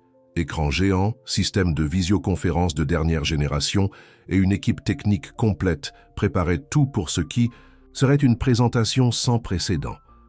Claire, dans une salle privée de l'hôpital avec autorisation spéciale, ajustait le microphone et vérifiait la connexion vidéo sur son ordinateur portable. Elle portait un blazer formel par-dessus le t-shirt qu'elle portait à l'hôpital, un hybride visuel qui reflétait parfaitement sa situation divisée. « Tout est prêt ici », confirma Camille par l'oreillette. Les investisseurs entrent dans l'auditorium maintenant. Ils semblent surpris par le format. « Transformons la surprise en impression positive », répondit Claire, vérifiant une dernière fois sa présentation. « Lucie est-elle arrivée avec les documents ?»« Elle vient d'arriver. Tout est en ordre. » Claire respira profondément. Ce qu'elle s'apprêtait à faire était inédit, risqué et potentiellement désastreux. Conduire une négociation internationale de 500 millions d'euros à distance, depuis un hôpital, alors que sa mère était en soins intensifs, était le genre de folie qui pouvait définir ou détruire une carrière. « Mesdames et messieurs », commença Claire lorsque son image apparut sur les écrans de l'auditorium, « je vous remercie de votre présence et vous prie de m'excuser de ne pas être physiquement avec vous aujourd'hui. Des circonstances familiales urgentes ont exigé ma présence ailleurs. Mais la technologie nous permet de transcender les distances physiques, quelque chose que Nouvelle Ère a toujours défendu dans sa philosophie. L'explication diplomatique fut accueillie par des hochements de tête compréhensifs. Le représentant principal du groupe japonais, Takashi Nakamura, semblait particulièrement réceptif. « La famille est sacrée », répondit-il à travers le système de traduction simultanée. « Nous apprécions votre dévouement professionnel même en temps personnel difficile. » Durant les 2 heures suivantes, Claire mena une présentation méticuleuse sur le projet d'IA éthique, soulignant les applications pratiques, les projections, d'impact social et, crucialement, le retour financier attendu. L'équipe présente sur place complétait avec des démonstrations pratiques et des réponses techniques aux questions spécifiques. La particularité de notre approche, expliqua Claire, est l'intégration de principes éthiques dans le code, même de l'IA, non comme une couche additionnelle ou une réflexion après coup. Cela signifie que l'éthique est dans la structure fondamentale du système, pas seulement dans ses directives opérationnelles. La présentation, initialement vue comme un désastre potentiel, se transforma graduellement en une démonstration impressionnante de la flexibilité et de l'innovation de Nouvelle Ère. Les investisseurs, loin de se sentir méprisés par l'absence physique de Claire, semblaient admirer la résilience et l'engagement démontrés. « Une dernière question, Madame Dubois », dit Nakamura à la fin. « Dans votre pays, vous avez un dicton. L'arbre tordu ne se redresse jamais. Comment garantir qu'une entreprise avec un historique de pratiques discutables transforme véritablement sa culture ?» La question, directe et potentiellement déstabilisante, créa un silence tendu dans l'auditorium. Claire comprit que c'était la question fondamentale, pas seulement pour les investisseurs, mais pour l'avenir de Nouvelle Ère elle-même. Monsieur Nakamura, dans le sud de la France, région où ma famille a ses racines, nous avons un autre dicton. Ce n'est pas le vent qui décide où l'arbre s'incline, mais la force de ses racines, répondit Claire. Nouvelle Ère replante ses racines. Notre transparence récente concernant les violations internes n'était pas une stratégie marketing, mais un engagement envers une nouvelle identité. Les arbres peuvent être redressés s'il y a volonté et effort constant. Nakamura sourit, visiblement satisfait de la réponse. Je crois que nous avons trouvé des partenaires dignes de confiance. Quand la visioconférence se termina, l'équipe, présente dans l'auditorium, explosa en applaudissements. Claire, seule dans la salle d'hôpital, s'accorda un bref moment de fierté avant que la réalité de sa situation personnelle ne revienne peser. Son téléphone vibra avec un message de « Charles Mercier. Impressionnant, ils vont signer, le conseil est extasié. » Elle répondit par un simple « merci », incapable de partager l'euphorie, tandis qu'elle observait par la fenêtre de la salle les médecins entrant et sortant des soins intensifs où se trouvait sa mère. Un léger coup à la porte interrompit ses pensées. C'était le docteur Maurice. « Madame Dubois, nous devons discuter des options pour votre mère. » Claire sentit son estomac se nouer. « Je travaille encore sur la question financière, docteur. J'ai juste besoin de quelques heures de plus. » Le médecin l'étudia un moment. « En fait, je venais vous informer que l'intervention a déjà été autorisée. Le paiement a été effectué intégralement il y a environ 1 heure. » Claire cligna, des yeux confuses. « Comment ça? Par qui? L'information que j'ai est qu'il s'agit d'un paiement corporatif, plan de santé spécial pour les cadres de Nouvelle Ère Technologies, rétroactif apparemment. Avant que Claire puisse complètement assimiler ce que cela signifiait, son téléphone vibra à nouveau. C'était un message d'un numéro inconnu. Certains problèmes ont des solutions plus simples que ce que nous imaginons. Votre mère recevra le meilleur traitement possible. Concentrez-vous sur le travail maintenant, explication plus tard. À elle. Antoine était revenu et sa première action avait été de résoudre le dilemme personnel qui tourmentait Claire. Le mélange de gratitude et d'inconfort de dépendre d'un geste aussi significatif du PDG créa un nœud dans son estomac. Professionnel et personnel restaient entrelacés de manières imprévisibles. Le lendemain matin, après avoir passé la nuit à l'hôpital et confirmé que l'intervention de sa mère avait été programmée avec le meilleur spécialiste disponible, Claire retourna chez Nouvelle Ère. L'ambiance dans l'entreprise était de célébration contenue. La nouvelle de la probable signature du contrat international s'était déjà répandue. Dans son bureau, elle trouva un bouquet discret d'orchidées violettes, ses préférées, bien qu'elle ne se souvienne pas l'avoir mentionné à quiconque. La carte disait simplement « Parlons quand vous serez prête. Mon bureau. Antoine ». Claire hésita. Une partie d'elle voulait courir immédiatement pour le remercier. Une autre partie ressentait de la dépendance créée par ce geste, aussi généreux soit-il. Elle décida qu'elle devait organiser ses pensées avant toute conversation. La réunion avec son équipe occupa toute la matinée, avec les ajustements finaux au contrat international et la planification pour l'implémentation du projet. Le succès de la présentation avait relevé le moral du groupe, et Claire réalisa comment ce petit département, initialement considéré avec scepticisme par l'entreprise, était maintenant au centre de la stratégie corporative. L'équipe. Marketing veut une interview avec vous pour le magazine interne, commenta Camille à la fin de la réunion. Vous êtes devenue la star du moment. Claire sourit, se rappelant l'ironie. Moins de 6 mois auparavant, elle avait été licenciée de cette même entreprise, traitée comme jetable et invisible. À midi, elle se sentit enfin prête pour la rencontre inévitable.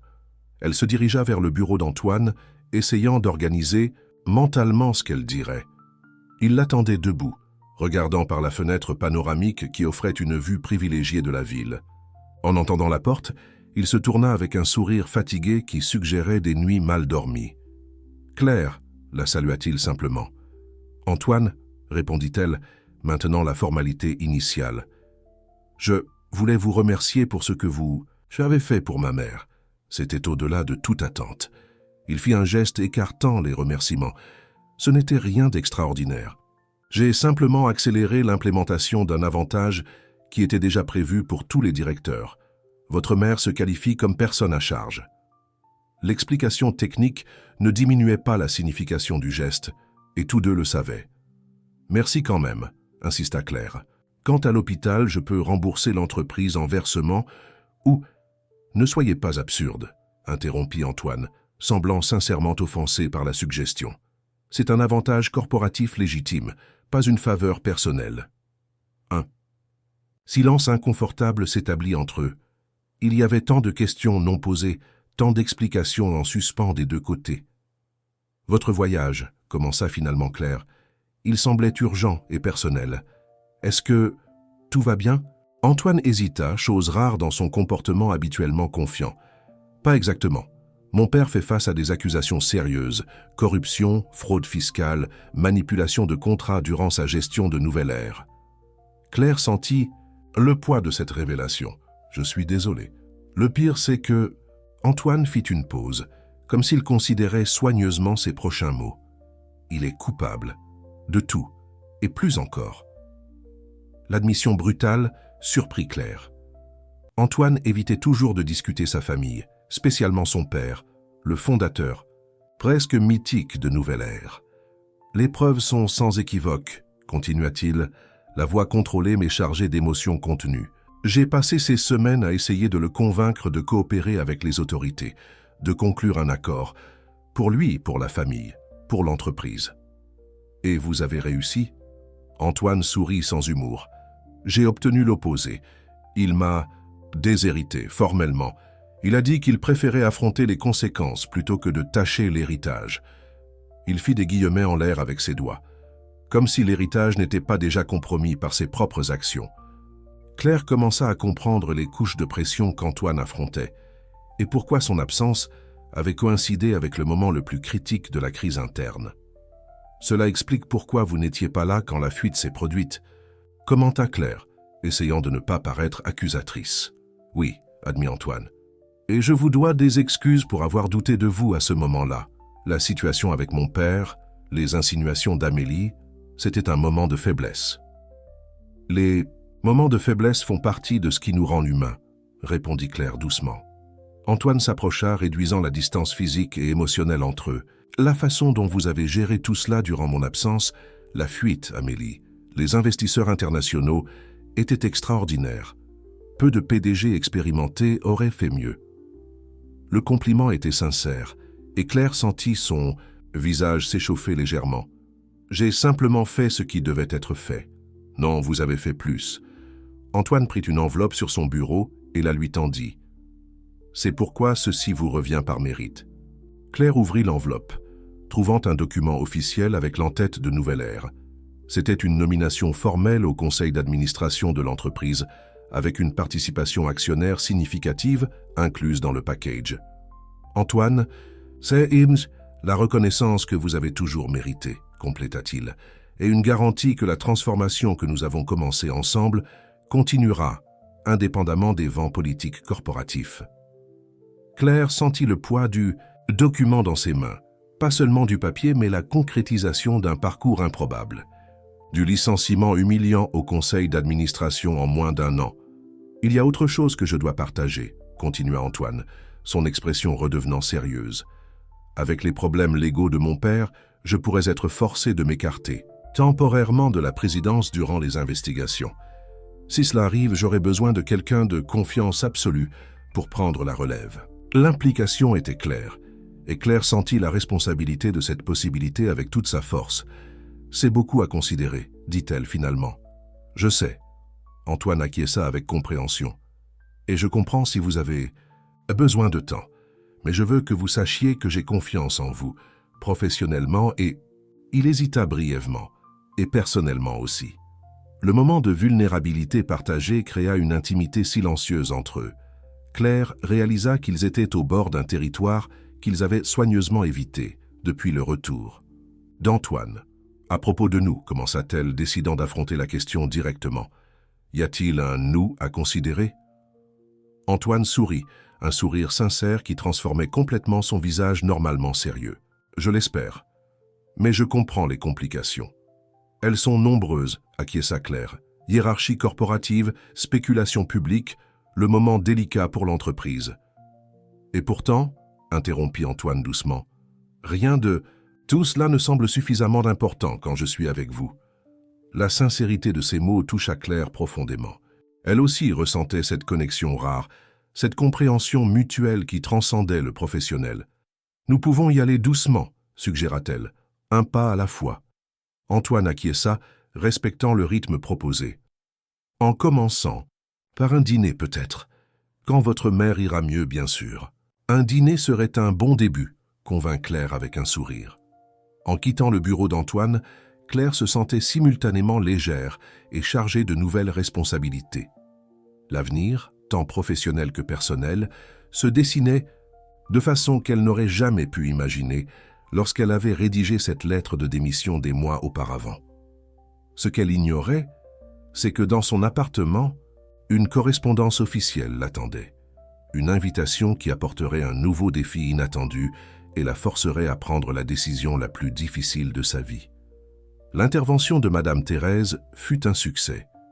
2 semaines après la chirurgie, Claire aidait sa mère à s'installer dans son appartement, maintenant adapté pour l'accueillir pendant sa convalescence. L'arôme d'herbe fraîche emplissait l'espace. Madame Thérèse, même convalescente, insistait pour assaisonner personnellement la nourriture préparée par l'aide-soignante engagée.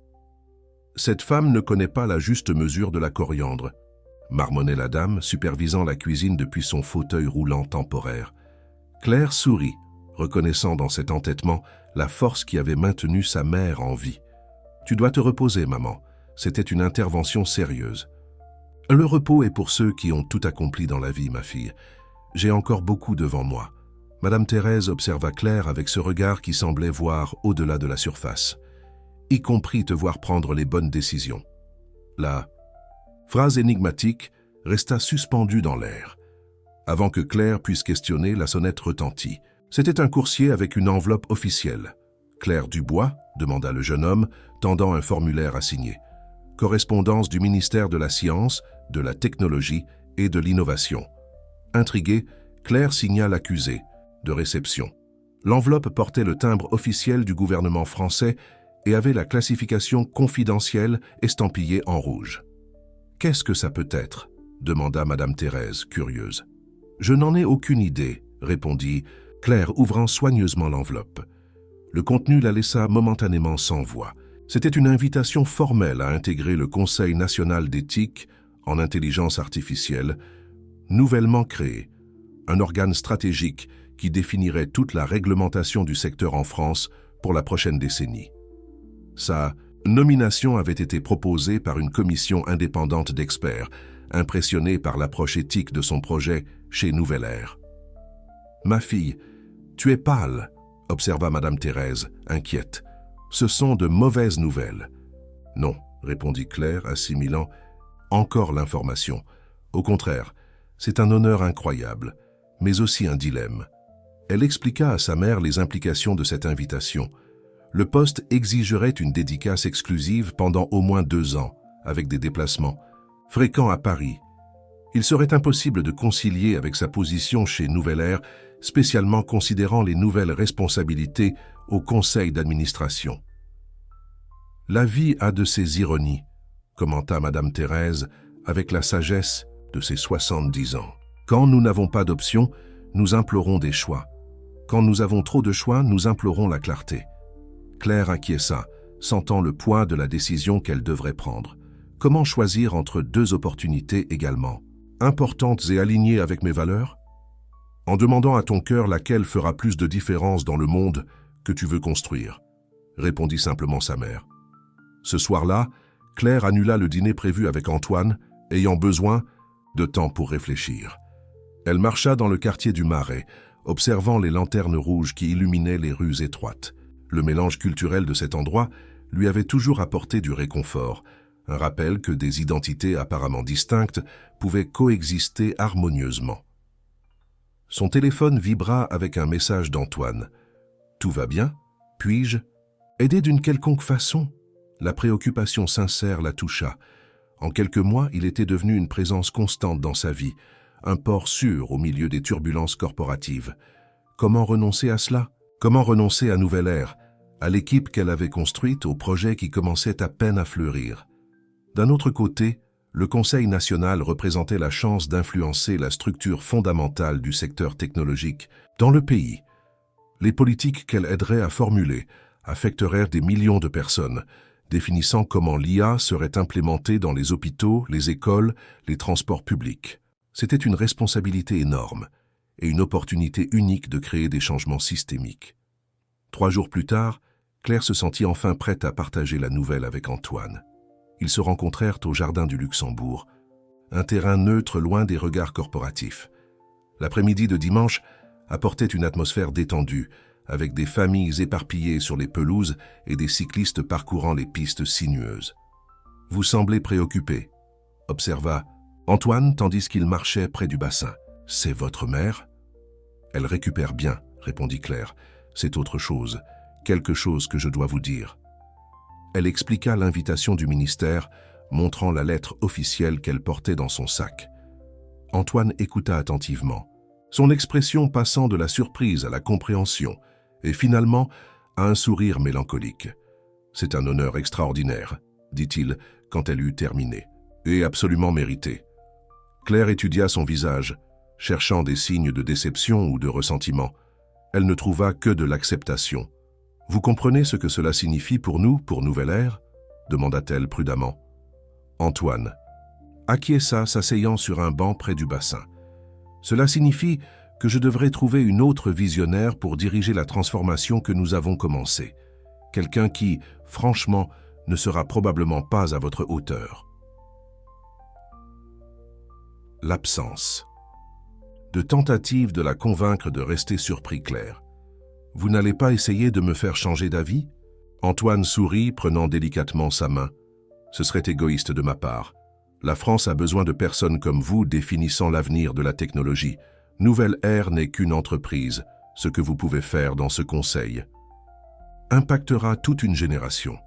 La maturité de cette réponse confirma à Claire ce qu'elle soupçonnait déjà.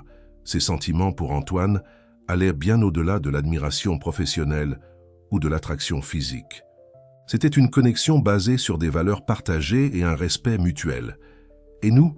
demanda-t-elle, verbalisant enfin la question qui planait entre eux. « Lyon n'est pas exactement tout près. »« Il existe des avions, » répondit Antoine avec un sourire, « et des visioconférences, et des week-ends.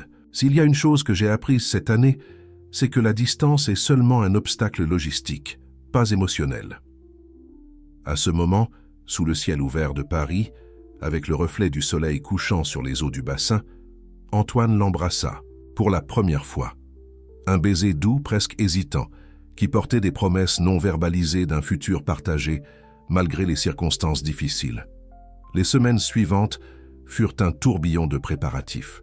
Claire dut organiser la transition de ses responsabilités chez Nouvelle Ère, trouver et former des successeurs pour ses projets et se préparer au déménagement partiel à Lyon. Simultanément, elle suivait la récupération de sa mère et essayait de traiter émotionnellement tous les changements dans sa vie. Lors de sa dernière semaine dans l'entreprise, Claire fut surprise par une convocation inattendue. Antoine rassembla toute la compagnie dans l'auditorium principal pour une annonce spéciale. Comme beaucoup le savent déjà, nous sommes sur le point de dire au revoir à une personne extraordinaire, commença-t-il, sous le regard attentif de centaines d'employés. Claire Dubois nous quitte pour assumer une responsabilité nationale encore plus grande. Mais avant son départ, j'aimerais annoncer la création de la Fondation Thérèse Dubois. Claire écarquilla les yeux, complètement prise par surprise. Antoine continua. Cette fondation, financée intégralement par Nouvelle Ère, aura pour mission de soutenir les femmes des communautés marginalisées dans l'accès à l'éducation technologique et à l'entrepreneuriat digital. Et elle ne pouvait porter d'autre nom que celui de la femme qui a élevé et inspiré notre visionnaire. L'hommage à sa mère émut Claire profondément. C'était la reconnaissance que ses racines, son histoire personnelle, faisaient partie intégrante de sa contribution professionnelle. Claire sera présidente honoraire de la Fondation, conclut Antoine, garantissant que sa vision continue d'être présente chez Nouvelle Ère, même quand ses responsabilités seront à Lyon. L'ovation qui suivit fut assourdissante. Des employés de tous les départements, y compris ceux qui avaient initialement résisté à ses idées, applaudissaient debout. Claire avait laissé une marque indélébile dans cette entreprise. Pas seulement par ses projets et innovations, mais par la transformation culturelle qu'elle avait catalysée. Quand elle eut enfin l'occasion de parler avec Antoine en privé, après la cérémonie, elle était encore visiblement émue. « Vous ne m'aviez rien dit de tout cela, dit-elle entre des larmes contenues. Je voulais que ce soit une surprise. » Antoine sourit, clairement satisfait de sa réaction. « L'idée est venue ces dernières semaines, en discutant avec votre équipe sur la façon de préserver votre héritage ici. »« C'est parfait, » admit Claire. « Ma mère va être... Je ne sais même pas comment décrire. »« Elle le sait déjà, » confessa Antoine. « Je lui ai rendu visite hier pour demander sa permission. Une dame remarquable, soit dit en passant. Je comprends maintenant d'où vient votre force. » L'image d'Antoine discutant avec sa mère, planifiant cet hommage en secret, réchauffa le cœur de Claire. C'était un geste qui transcendait le professionnel, ou même le romantique. C'était une reconnaissance profonde de ce qui comptait vraiment pour elle.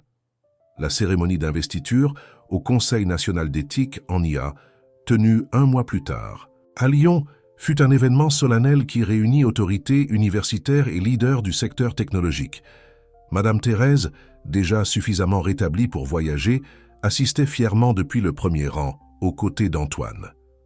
« J'assume cette responsabilité avec pleine conscience de sa signification historique », déclara Claire dans son discours d'investiture. L'intelligence artificielle n'est pas seulement une innovation technologique, c'est une révolution sociale qui peut amplifier les inégalités ou démocratiser les opportunités selon les choix que nous faisons maintenant. Son discours, qui équilibrait vision technique et humaniste, reçut une large couverture dans la presse nationale et internationale. Pratiquement du jour au lendemain, Claire Dubois devint un nom influent dans le débat global sur la technologie éthique, une voix française dans un dialogue principalement dominé par des perspectives anglo-saxonnes. Les mois suivants apportèrent des défis intenses, s'adapter à la bureaucratie gouvernementale, naviguer entre des intérêts politiques conflictuels et construire des consensus entre experts aux visions radicalement différentes exigeait des compétences diplomatiques que Claire développait dans la pratique.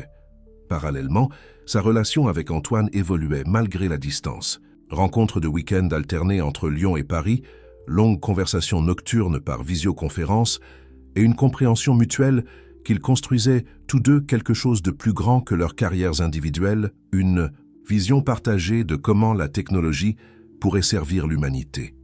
La Fondation Thérèse Dubois, pendant ce temps, s'épanouissait sous la gestion quotidienne de Camille, qui avait été promue après le départ de Claire. En seulement 6 mois, elle avait établi des programmes dans 3 régions, habilitant des femmes des périphéries urbaines et des communautés rurales avec des compétences technologiques fondamentales. 1 an après sa nomination au Conseil, Claire reçut une invitation pour représenter la France dans une conférence internationale sur la gouvernance de l'IA à l'ONU. L'événement, qui réunirait des représentants de plus de 70 pays, se tiendrait à Genève. C'est une opportunité historique pour la France de se positionner comme leader en régulation éthique de technologie, expliqua Claire à Antoine lors d'une de leurs rencontres de week-end à Paris. Et pour vous de vous consolider comme une voix globale dans ce débat, ajouta-t-il avec une fierté évidente. Ils étaient sur la terrasse de l'appartement qu'Antoine avait récemment acheté, un espace vaste et lumineux avec vue sur le jardin du Luxembourg, décoré d'un mélange d'art contemporain français et de meubles de design durable. « J'ai beaucoup réfléchi à l'avenir », commenta Antoine, tandis qu'il se servait du vin sur la terrasse. « À nous !» Claire sentit son cœur s'accélérer légèrement. Après plus d'1 an ensemble, ils avaient retrouvé un équilibre confortable entre leurs vies personnelles et professionnelles indépendantes. Mais elle avait toujours su qu'éventuellement ils devraient prendre des décisions plus définitives. « Moi aussi, admit-elle. Cette distance fonctionne, mais ce n'est pas idéal à long terme, compléta Antoine. Il se leva, allant vers un tiroir dans le salon. Il revint avec une petite boîte en bois sculpté, clairement artisanale. « J'ai acheté ceci d'un artisan dans les Cévennes, expliqua-t-il la remettant à Claire. Il disait que c'était une boîte pour garder les rêves. Claire ouvrit délicatement la boîte. À l'intérieur, elle trouva une enveloppe et une petite boîte en velours. « Ouvrez d'abord l'enveloppe », conseilla Antoine. C'était une proposition détaillée pour la création de l'Institut Lefort-Dubois, une organisation indépendante dédiée à la recherche et à l'implémentation de technologies éthiques dans les communautés vulnérables d'Europe et d'Afrique. Le projet unifierait les ressources de Nouvelle Ère avec l'expertise développée par la Fondation Thérèse Dubois et les connexions institutionnelles que Claire établissait dans le secteur public. « Antoine, c'est extraordinaire », commenta Claire, impressionnée par la vision ambitieuse du projet. « Et ce n'est pas tout, dit-il, indiquant la petite boîte en velours. Claire l'ouvrit avec des doigts tremblants, trouvant une bague de fiançailles unique, un saphir français bleu foncé entouré de petits diamants éthiques dans un dessin qui rappelait une constellation. « Je ne vous demande pas de choisir entre votre carrière et nous, » expliqua Antoine, s'agenouillant à ses côtés. « Je propose que nous construisions ensemble quelque chose qui unisse nos passions et nos objectifs. L'Institut serait basé à Paris, mais avec une action nationale et internationale. Vous pourriez conclure votre mandat au Conseil, puis assumer la co-direction avec moi. Nous serions partenaires dans tous les sens. » La proposition était parfaite, une solution qui honorait tant l'engagement public de Claire que son désir de construire une vie aux côtés d'Antoine. « Oui, » répondit-elle, simplement sentant des larmes de bonheur se former. « Oui pour tout. » Le mariage eut lieu 6 mois plus tard, dans une cérémonie intime en Provence, un hommage aux racines méridionales de Claire. Madame Thérèse, rayonnante de santé et de bonheur, conduisit sa fille le long du chemin improvisé entre les champs de lavande jusqu'où Antoine attendait, avec en arrière-plan le coucher de soleil qui teintait le ciel de tons orange et rose. Parmi les quelques invités se trouvaient des membres de l'équipe originale de Claire chez Nouvelle Ère, des représentants du Conseil national et quelques-unes des premières bénéficiaires de la Fondation Thérèse Dubois, maintenant entrepreneur technologique à succès. « Qui aurait cru qu'une lettre de démission nous mènerait jusqu'ici ?» commenta Antoine durant les vœux, provoquant des rires émus des présents. La lune de miel fut brève, juste une semaine à explorer les beautés naturelles de la région, car tous deux avaient des engagements incontournables. Claire devait présenter le rapport final de recommandation du Conseil à l'Assemblée nationale. Antoine finalisait la transition de Nouvelle Ère vers une structure de gestion plus horizontale, se préparant à consacrer plus de temps au futur institut. La conférence de l'ONU à Genève, 3 mois après le mariage, marqua les débuts internationaux du couple en tant que partenaire, tant dans la vie personnelle que dans la mission professionnelle partagée. Claire, comme représentante officielle de la France, présenta le modèle réglementaire développé par le Conseil national. Antoine, comme leader entrepreneurial visionnaire, partagea l'expérience de Nouvelle Ère dans l'implémentation volontaire de protocoles éthiques rigoureux. La France a le potentiel de mener l'Europe en technologie humanisée, déclara Claire dans son discours principal. Non parce que nous avons les plus grandes ressources financières ou l'infrastructure la plus avancée, mais parce que notre diversité culturelle et nos défis sociaux nous forcent à penser à des solutions inclusives dès la conception. La répercussion fut immédiate et extraordinaire. Des délégations de divers pays en développement sollicitèrent des consultations et des partenariats. Des organisations internationales offrirent des financements pour des projets pilotes basés sur la méthodologie française. Des universités étrangères prestigieuses invitèrent Claire pour des conférences et des programmes d'échange. L'Institut Lefort-du-Bois, inauguré officiellement 1 an plus tard, devint rapidement un épicentre d'innovation sociale technologique. Installé dans un ancien entrepôt industriel revitalisé dans l'Est parisien, l'espace combinait laboratoire de recherche, incubateur de start-up sociales, centre de formation communautaire et think tank pour politique publique. Claire, maintenant, avec son mandat au Conseil national conclu, assuma la codirection de l'Institut aux côtés d'Antoine. Ensemble, ils implémentèrent une approche révolutionnaire qui unissait rigueur technique et sensibilité sociale, créant des solutions technologiques véritablement adaptées à la réalité française et européenne. L'un de leurs projets, les plus emblématiques, fut le développement d'un système d'IA spécifique pour petits agriculteurs familiaux, combinant connaissances ancestrales et technologies de pointe pour optimiser plantation, récolte et distribution d'aliments dans les communautés vulnérables. Le projet initialement testé dans le sud de la France s'étendit bientôt à des régions similaires en Espagne, au Maroc et au Sénégal.